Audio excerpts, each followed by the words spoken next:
I had a bit of a crisis about 2 days ago, probably exactly 2 days ago, as this came in the mail today from Amazon. I had a crisis in which Patrick was sending me images of the UUSI Pagan Otherworlds Tarot, which I have been waiting for a very long time. I think Brenda or Carol sent me the first link to it quite a long time ago. I need to look up that email. And I've been watching it. Well, he started sending me images of it because he pre-ordered it. And there were lots of dead animal skins draped on the court cards. And I haven't decided, again, I'm not a vegan. I do eat meat. But there's just something in my tarot cards. I don't necessarily want animal energy on all of the court cards. And it feels kind of random. Like the shaman in the Wildwood Tarot has an animal skin. And that makes sense to me. The High Priestess has a feather cloak. Or the Empress, one of those. I think it's the High Priestess, has a feather cloak. But those make sense. And then the whole court cards are all living, expressions of animal energy. Whereas this, like every court person, like one of the queens has a head stuck, just a random antelope head stuck in her hair, bear skins, lynx skins. Yeah, I'm not sure. It kind of put me off, and it was a deck that I've been so excited about. And so in reaction of disappointment, I ordered this deck. Which is not good. This is not a healthy shopping retail. But I did. Because Bart, actually, in the last live chat, when I was trying to decide what deck to use for my August 1st Tarot Perspectives Challenge, he asked if I had this one, and I went and looked at the images, and I was very intrigued. Other people also in that chat were like, oh my goodness, yes. And so I was very intrigued by this. So this is the Tarot of the Spirit by Pamela and Joyce Eakins. From what I understand, Pam, the person who did the artwork, was the mother, and the daughter wrote the guidebook. There is a full-size book on this, which I may be getting the Kindle version of, but I wanted to see the cards first before I did that. Because I'm not, to be honest with you, I tend to work with things very intuitively. That oftentimes the little white book is enough to put me on the right path. So I wanted to see the cards before I made that decision. And if you have the book and the cards, let me know in the comments if you find the book to be really helpful. A couple people that were in the live chat seemed to indicate that it was. Get the book. So let me know that. It comes in a nice sturdy tuck box. Like, it feels quite in there. It's very tightly in, and the box is sturdy. It's not one of those really flimsy ones. It's a US Games, but I like this kind of tuck box.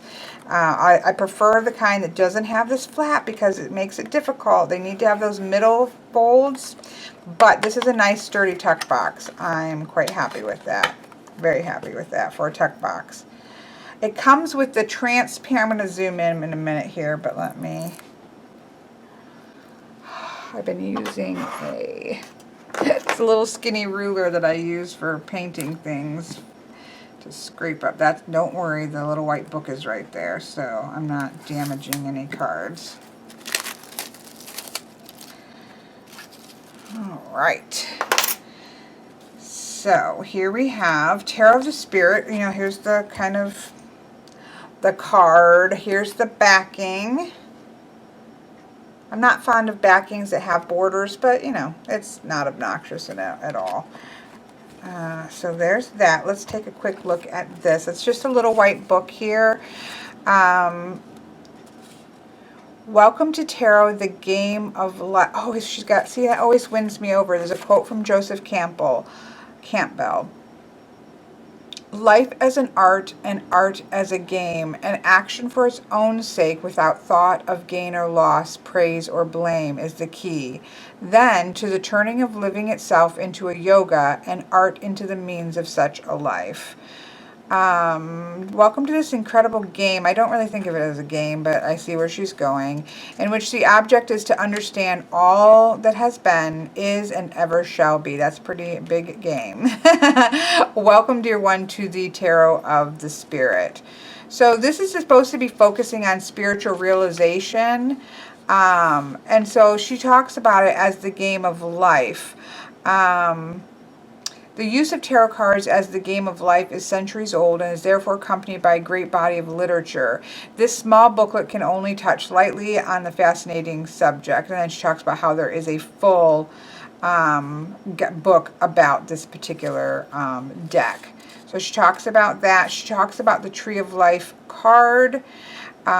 She talks about meditating with it, the spiritual path, reading it as an oracle. She has issues and outcome spread, elemental indicator spread. So 2 spreads here.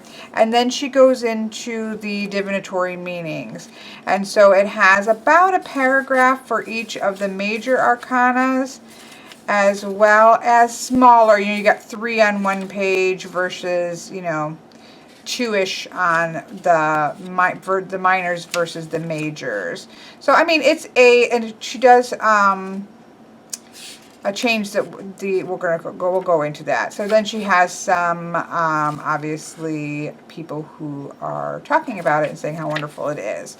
So it's a little white book. It's we'll see how it goes when we actually look at it, and I will read one of them so that you can see what the guidebook, kind of the tone of the little white book is. Okay, so I had taken a minute to kind of sort things out here because I knew that I was going to want to kind of go about this in a little bit more kind of logical fashion, and so I've kind of sorted things out a little bit. I do have a storm rolling in, so you may hear some thunder rolling in the background, so just be aware of that. So I've broken it down. Obviously, as I said, I like this tuck box. We have the cards here. This particular version of it comes with the transparent Tree of Life card. Now, whether this actually corresponds to anything on the cards, I am not sure. I couldn't tell from the little white book. However, it's possible there's more information about that in the full-size book. I will have to look into that a little bit more, and we'll get to that towards the end of the video. There is also an additional card, which is kind of the mystery card. It has to do with life and death and karmic. It's kind of let's see if they have it listed on here. Here we go. So an additional card, unlabeled but recognizable by its inverted yellow triangular shape, is the mystery card. It can be viewed as the master card of the deck, much like the fountain card in the Fountain Tarot. The overarching card of spiritual resolution. The overarching card of spiritual realization, which contains the concepts of birth, death, and karmic transition. Over time, this card's meaning becomes clear, it says. So that is an extra card. It is the mystery card. It is that kind of overreaching path of birth, life, birth, death, rebirth, and so on and so forth. So this one somewhat interests me. I will have to read a little bit more on it or think about it a little bit more as to whether or not I will leave this in or not. I generally don't. The Fountain Tarot is the only one that I have, but this one intrigues me enough that it's possible I may give it a try. So that's possible. So those 2 cards come with it extra, and obviously then we have the cards itself. The cardstock is quite sturdy. This is a US game system. It is really quite a sturdy card. I'm actually pretty impressed with the cardstock on this one. It's really nice. It's maybe even a little bit thicker than I particularly like, but we'll see how it shuffles. But I think people would quite like this cardstock. Card size-wise, see. My usual Llewellyn. It's just the same exact width, it's just slightly taller. So it's a nice size for a tarot card, pretty standard tarot card size. So there's that. Now let's talk quickly about some a setup and the changes. Of course, we have the major arcana, as well as the extra card here with the mystery card. And then the suits are split into wind for obviously air, fire, water, and earth. I'm not sure why they didn't just use air instead of wind, but that's okay. I do really like decks that split based off of the elements, because that's the important thing to me about it.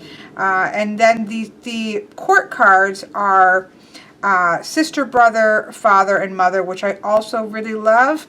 And I have to say that the images in the court cards for this deck were particularly ones that made me interested in getting the deck. I think the court cards look to be absolutely stunning, and I probably will lay them all out so that you can see them. Well, maybe 2 at a time, because I'm obviously not going to be able to get them all 4 of them. But I think they're absolutely gorgeous, and they were one of the big draws for me of this deck. There are symbols, astrological symbols, as well as the Hebrew letter to the Kabbalah on the majors, and then the minors have any astrological correspondences. As you'll see, I'm not saying that one so much, but generally on all of them you can find the astrological correspondences. The only thing that I do wish is that on the majors that they, because I've been working, refreshing myself on elemental dignities, I do wish that the major arcana had the elemental dignity.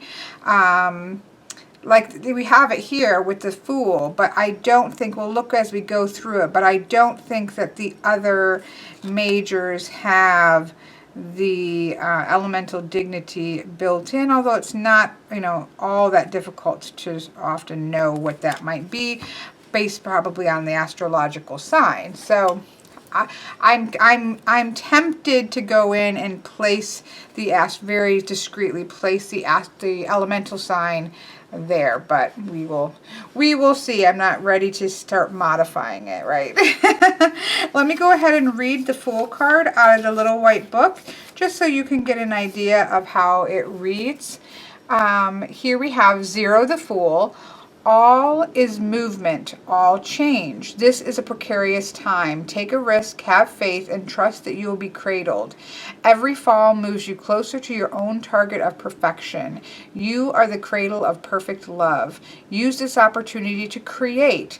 Concentrate on the present. When walking, place one foot in front of the other. No matter how high the mountain, the peak is reached one step at a time. You are in the first mode of empowerment, detachment from outcome. Undertake the present enterprise because you must, but detach yourself from outcomes. The process is critically important at this time. Do not concern yourself with the ultimate product. So you can see that this is very much about a spiritual progression. And she does talk about that here in a section called Tarot as a Spiritual Path. This is supposed to be a transformational journey of the soul. And so it talks about the path consists of a series of meditations carried out in a specific order. And so I know that in the larger book there is a series of actual meditations to take you through, I believe, a year. First day of meditation, when you finish on minoring, it talks, I know that goes into it more with the book. Each card becomes a doorway through which you can attain deeper spiritual understanding. It is common to have mystical experiences while meditating on the cards, keeping a journal, la la la la. And then how to use it actually as an oracle, which leads into 2 spreads, issues, action, outcome, as well as elemental indicator spread here. So we'll take a look at those at the end. The other thing that I do want to mention is that she really does, very much associate the Tree of Life, which is what we see here with this kind of clear sheet over the top. We can see a representation of the Tree of Life. And it says that the Tarot of the Spirit cards were painted on Tree of Life diagrams. So this version comes with a plastic transparent Tree of Life overlay card. The Tree of Life is a map of consciousness that describes the flow of thought and action. Each tarot card represents an aspect of consciousness which occupies a particular position on the Tree of Life. The Tree of Life has 10 circles or spheres and 22 paths connecting those spheres. All of the ones occupy sphere 1, the twos, spheres 2, and so on and so forth. The major arcana keys numbered 0 through 21 are the paths that connect the 10 spheres. Additionally, the fathers are in sphere 2, the mothers 3, the brothers in 6, and the sisters in 10. The mystery card occupies a secret 11th sphere position beneath the path of key 2, the high priestess. And so it goes on to talk about this. I know there's a lot more discussion of the Tree of Life in the book. That it's quite a big book. I want to say it's I read in here somewhere it's close to 500-page book. That again, I wanted to see the cards before I invested in getting the book, to see whether this is something I would be putting a lot of time into and wanting to have that extra information. Let's take a look at the cards. Now, I did pull out my thoughts because I have these put in order for the Tarot Perspectives experience, aka some people calling it a challenge going on. And so there's a couple I was curious if they would be similar because it has a very thothy feel to it. I don't know that they are related to the Thoth in any way, but I just thought, oh, I'll have those out in case I want to make a comparison there, as well as, I don't know if I talked about it, but cardstock is quite thick and is actually quite lovely. I'll see how they shuffle. They're very normal tarot size, just a little bit taller than a standard Llewellyn card. So it's a nice card size and a nice card stock. And up close here is the back. So without further ado, let's look at the cards here. I'm going to try to go fairly quickly, but I do want to mention I'm going to probably put a little bit of mentioning from the guidebook, just like the first line, but I'm going to try to keep it moving. But because she does kind of go on this journey, and I'm just kind of curious to see where it goes.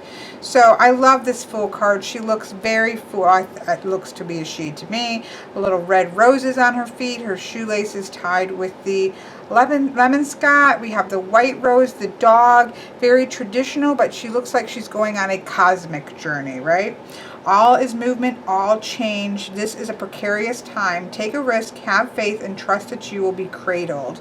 And of course it goes on. I love the magus. Is it magus or magus? I'm never sure of that. Beautiful, energetic flowing here. You can just feel the swirls of power that this holds. We have the traditional 4 elemental symbols. We have the we have the Kabbalistic letter for the Tree of Life, as well as the astrological association written on the card. Here we have the air symbol on the Fool card here. Again, I think I already said this, but I really do wish that the actual elemental association was placed, because I'm doing elemental dignitaries, and so I may add those in my own self. I haven't decided yet, but I might. I'm going to do some testing on this card here. High Priestess, very esoteric. Again, basic symbols are all in place. Beautiful. A scroll just full of knowledge. The veiled face, the black and white of severity and mercy. Even the tiled floors that you sometimes see. No crescent moon under her feet, but we have the idea of the 2 crescent moons on either side. The elemental here. Oh, you know what I wanted to say really quickly. With this one, it says, "No will dare. You possess and wield the tools of magical change." There. All knowledge of dark and light forces is good. Every experience contains a message for growth. Yeah. gorgeous Empress card here. Here we have the feet on the crescent. We have the tie-in of the waters, which you really don't see a lot of water. And you can tell there's water dripping here, draining here. And that's flowing to the feet of the Empress in the traditional cards. Of course, we have Venus there, we have the dove, we have roses with the red underneath, you know, kind of the blood of life and of giving birth underneath her. So yeah, very traditional, very green and abundant. You are opening to all sensuality, revel in the delights of the senses. Beautiful, receptive energy. The Emperor, build a firm base of clear knowledge, but don't become too rigid. So it's that creating order out of chaos. I actually quite like this. He's got the eagle on his legs. He's got the ram horn. We can see the Kabbalistic letter here as well as Aries. But it just has that geometric structure like we see in the Fountain Tarot's Emperor, and I love that. I really like this Hierophant. Connect with your higher self. Listen for messages surfacing within. Become both student and teacher, and seek both student and teacher. So I really like that. But it doesn't, you know, you get that sense of tradition and religion and higher sense of divinity, but it is not in that kind of Pope structure. And so I really, really love that. I love the Lover's card. You recognize that you are lonely. At the same time, you realize that without separation, there can be no connection or demonstration of love. And you're attracted to that with what you want to merge. So I think it's a gorgeous Lover's card. This is the one card so far that I've seen that I know that I don't like. I wondered if it was similar to the Thoth, but it's actually not. I like the Thoth one a little bit better, although they both seem to be fairly plunked down, which same thing with Rider-Waite-Smith. I love the 4 here. I'm not a huge fan of traditional Chariot cards because they just seem so plunked. They don't feel like they're going anywhere, right? But it's not, yeah, I actually like the Thoth one better. But I'm sure, you know, just in terms of messages here, you have astrological symbols, you've got symbols down here. You do have the 2 sphinxes, and you have the black and the white, and the black and the white even pillars on the chariots. But I just don't particularly like this figure. And again, no, it does not feel like, it's like we're sitting in a booth or something, and we're going to throw something that's going to drop down on one of those dunking tanks. I don't know. This one is not my favorite, but their other ones are so wonderful that, you know, you just have to live with it. I did see this one before purchasing it, and then it's my birth card, but what are you going to do? What are you going to do? Again, symbolically, everything is there, and I can certainly talk about it.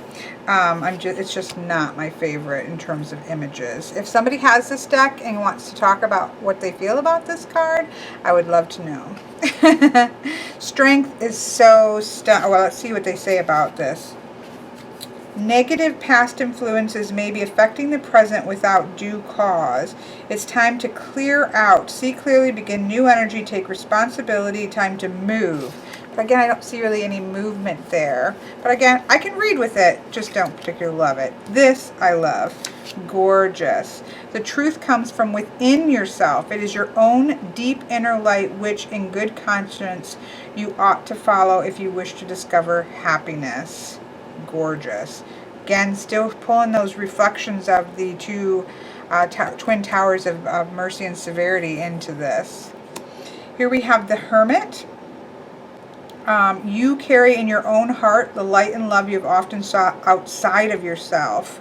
How gorgeous is that? Yeah, that's gorgeous. Here we have number 10, the Wheel of Fortune. Your fate is changing, rising, or falling. Stay balanced through the change. I love this. Look at how it is spinning on the hand. So you need to stay balanced within the changes. You need to balance things. And that's kind of the key to getting through it. I really love this. This is probably up there with one of my top favorite Wheel of Fortunes. It's gorgeous. Here we have the Karma card for 11. Instead of justice, we have karma. Do not deny the consequences of your actions. Own the results of your own thoughts, words, and deeds, for even thought constitutes action in the energy cycles of the universe. Remember these words, and then it has a biblical thing about sowing and reaping, karma. It has that sort of idea going on with the justice card. That to me goes a little bit more with judgment, but I can certainly work with karma, and I can, it's so geometric that I can really, I think that's going to be a beautiful one to go off of. So I can work with that. Look at how gorgeous the Hanged Man is. It's time to retreat, withdraw, and surrender to quietude.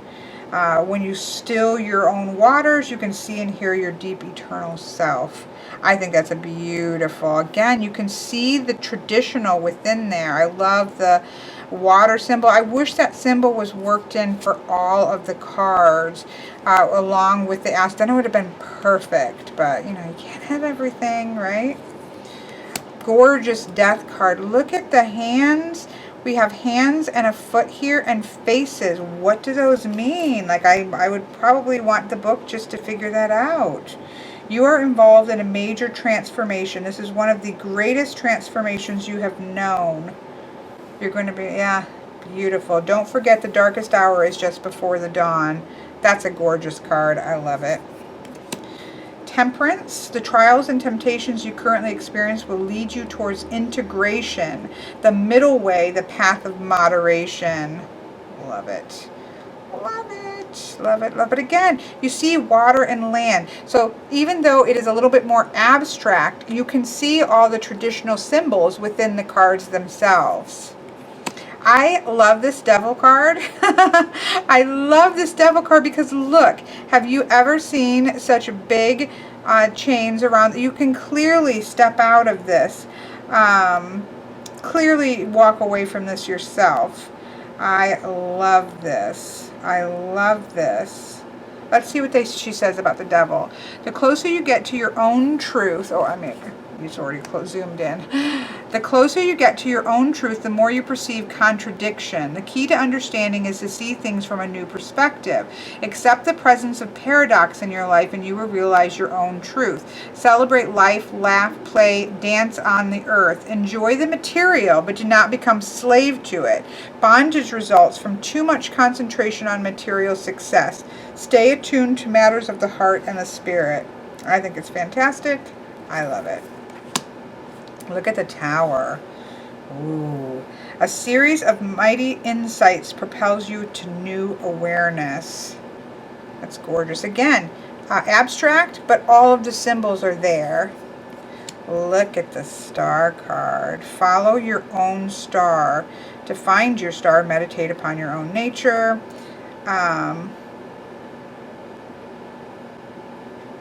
Yeah, that's beautiful. But you're finding your own star. It's within you. Love that. Look, this, I saw this too. This is probably one of my favorite moon cards. You cannot see the future clearly, but you must stay on your chosen path. Trust your intuition. At your darkest hour, you will find you hold your own light. How gorgeous is that moon card? Ooh. Here we have the Sun card. No babies on horses. I love that. You're in the process of spiritual realization. Everything is good as it could possibly be now because you're in this process of it. A divine marriage, which is physical, mental, or spiritual, is coming. This is more of a divine marriage theme, but it certainly works as a Sun card. I really like this Resurrection also, which I don't normally always like. I love the kind of first aid symbol on his back. I'm sure that's actually something else as well. We still have the angel blowing the horn, but look, it's almost like we have these people helping that person upwards. I love it. Your personal perceptions and consciousness will dissolve to be replaced by a deepest understanding possible. You are in the final stage of knowledge as you have known it, and you're going to be resurrected into new thinking. And then we have the universe. Your whole world is in balance. You move like a dancer with every movement perfectly timed. Love it. Love it, love it, love it. Again, I'm not a big fan of traditional universe or world card imagery, but it works. It's what it is. It's clearly what it is. It's the Hanged Man upright, you know, with the leg format here, upright here. So I really like it. I think it's gorgeous. And then we get to the absolutely stunning Ace of Swords, or Wind, or Air, the Dawn. Oh my gosh, do I love that card. I also absolutely adore the aces in this deck. So, I love, love, love the Wheel of Fortune.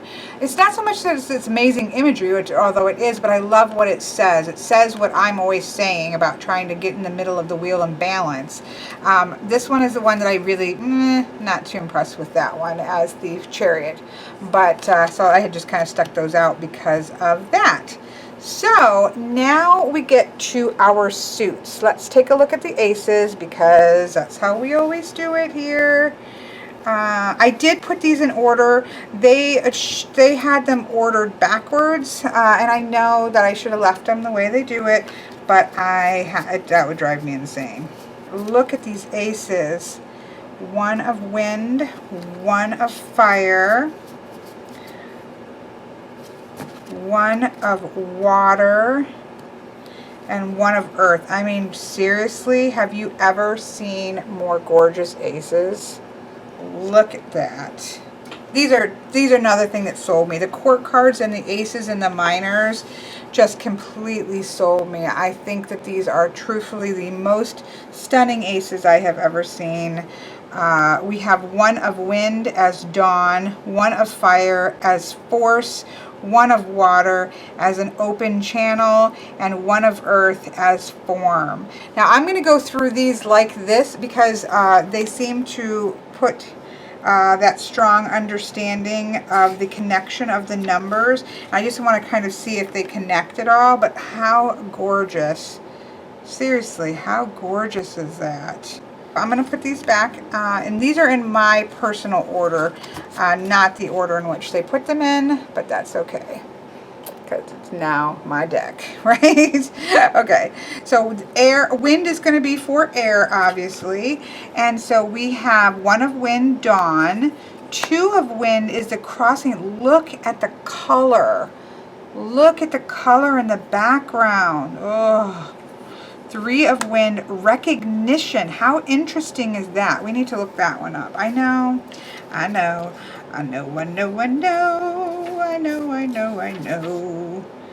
Give up in order to gain. Surrender in order to achieve. Interesting.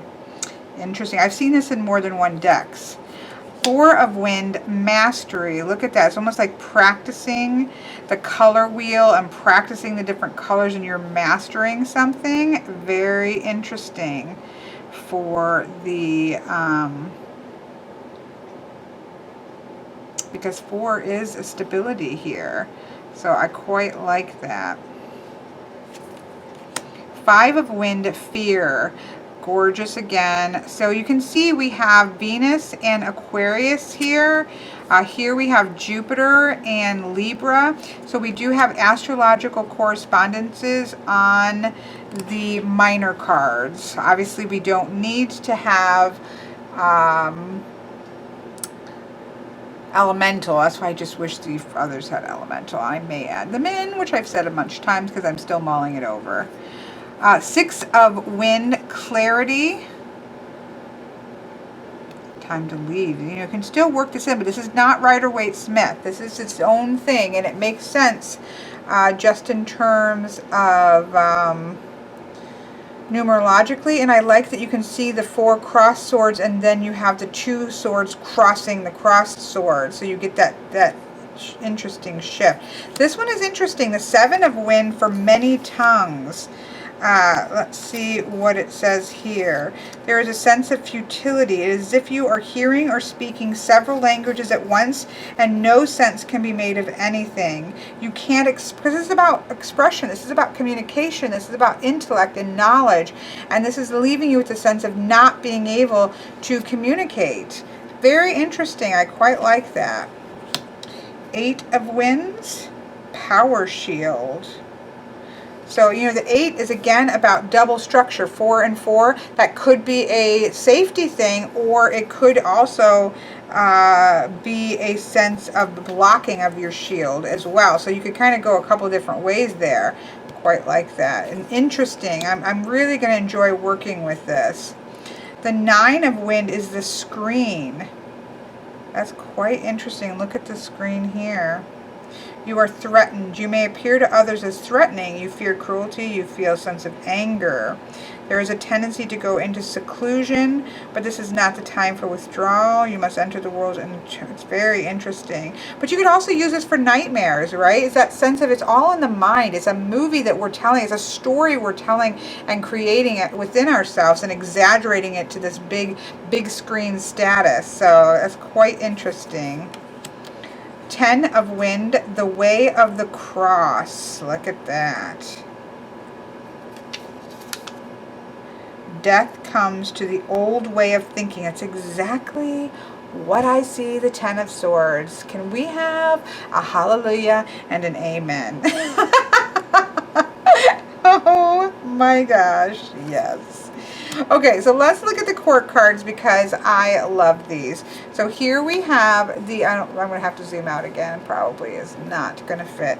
We have the gorgeous sister, the gorgeous brother, such movement going on here, the absolutely stunning mother of wind, and the father of wind. So again, the courts, let me put this, zoom out some more. Here is the gorgeous court.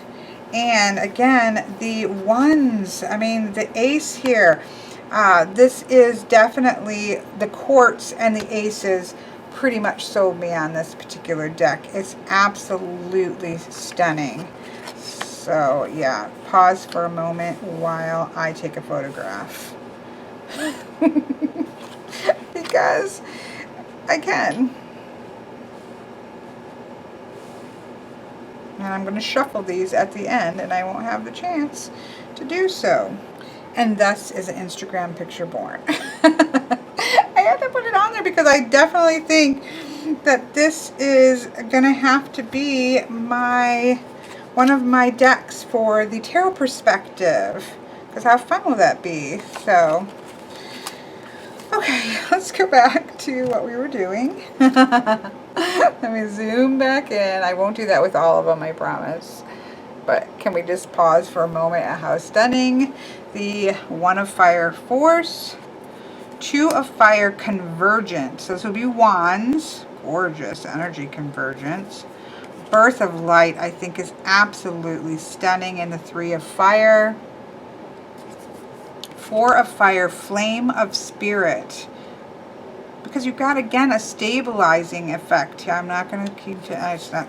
Look at the 5 of fire, struggle. How gorgeous. You just see it in the earth tones, in the dark, muddy, almost muddied, but gorgeously muddied tones.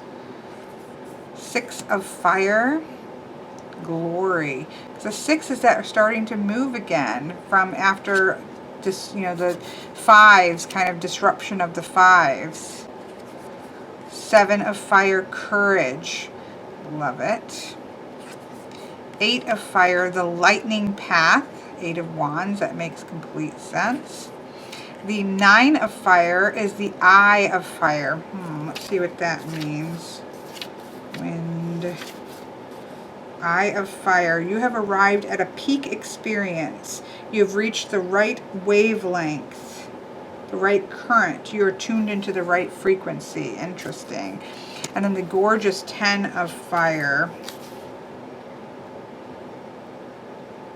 Are caged in. They definitely have the 10s as a little bit more negative sense of a culmination and a more of a restricting sense here.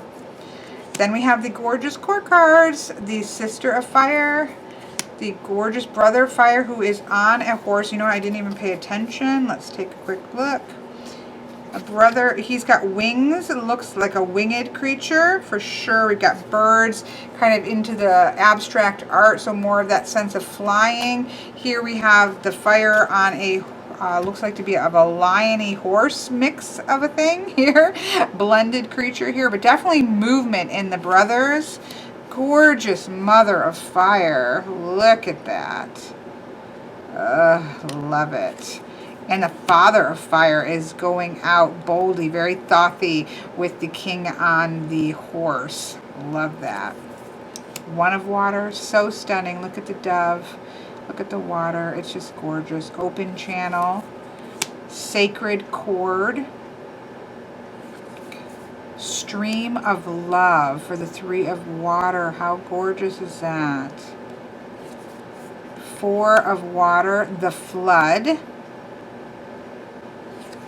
Five of water, spilling. Six of water is faith. That's quite interesting there, isn't it? Let's go take a look at that real quick. Six of water. Having learned that the answer to your question lies within, surrender to faith. Be innocent, remain innocent. Oh, because that would be the Six of Cups. It's about retaining your childlike qualities, which is, you have to, oh, that's beautiful, because really to have that, really the faith of a child. Oh, yeah, gorgeous. Seven of Waters, insight. Eight of Waters, still waters, because we've got the double, right? It's doubled up, and so we have a stillness there. The Nine of Waters, a rainbow mirror. You feel a strong sense of internal integrity and inner security. Self-esteem, you're peaceful with yourself. All those mirrors, you're perfectly fine to see yourself in all those mirrors.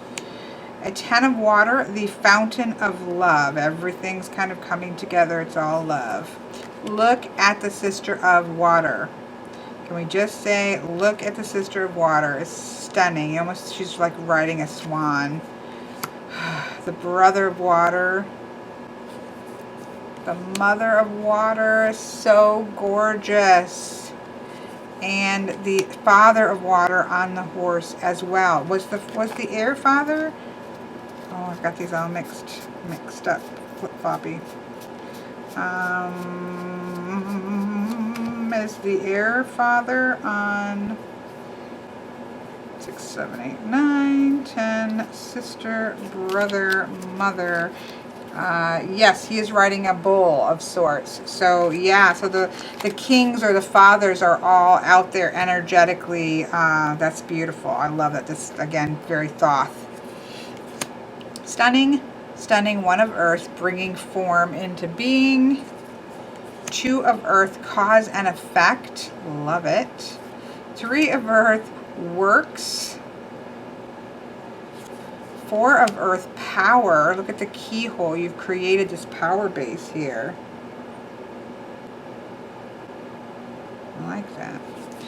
Five of earth, the nadir. Now I don't know what that would mean, so that's one I'm going to have to look up. You are worried. So this is again a 5. So we know this isn't something, happily ever after here. 5s are difficult. You have helped to produce a reality in which your own deep truths are denied. So you're feeling alienated and you're feeling alone. So you're kind of outside again as you, that sense of alienation that we get in the 5 of Pentacles. Not my favorite ever 5 of Pentacles, but I can certainly read with it. The 6 of Earth, beauty. Experiencing the joy of giving. Look at that. That's interesting. 7 of Earth is the garden. Makes sense. 8 of Earth is the mountain. Perseverance, commitment, and discipline are the keys to a success. Got to climb that mountain. 9 of Earth, the zenith. So obviously you've gotten to the top of the mountain. And then the 10 of Earth is the great work. A sense of order, design, tension, balance, harmony, all as well. Again, not my favorite ever image for the 10 of Earth. The Earths are not my favorite of all of the suits here, but look at the Sister of Earth. So beautiful. So beautiful. So beautiful, though those are kind of interesting horn rings, kind of a butterfly. Not my favorite of the mothers, but still gorgeous. And the father verse is almost like a tree. He's in a forest of trees. So he's not riding on a horse because it's the earth energy. It's a little bit different. So there we have all of the cards. Let's zoom out. Let's see what kind of a shuffle we get. They're a little bit stiff. They feel like it. They feel like a very solid card. I would like a little more flex to them. That's why I personally like a little bit thinner cardstock, because I want a good flex. And I think that a lot of people would really like these cards. I will need to do some breaking in on them.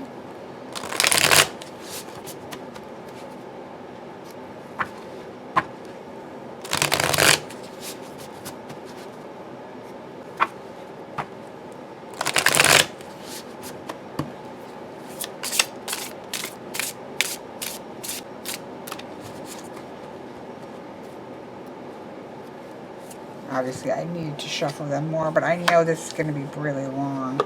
Let's see. So let's do the spirit, what I do for elements.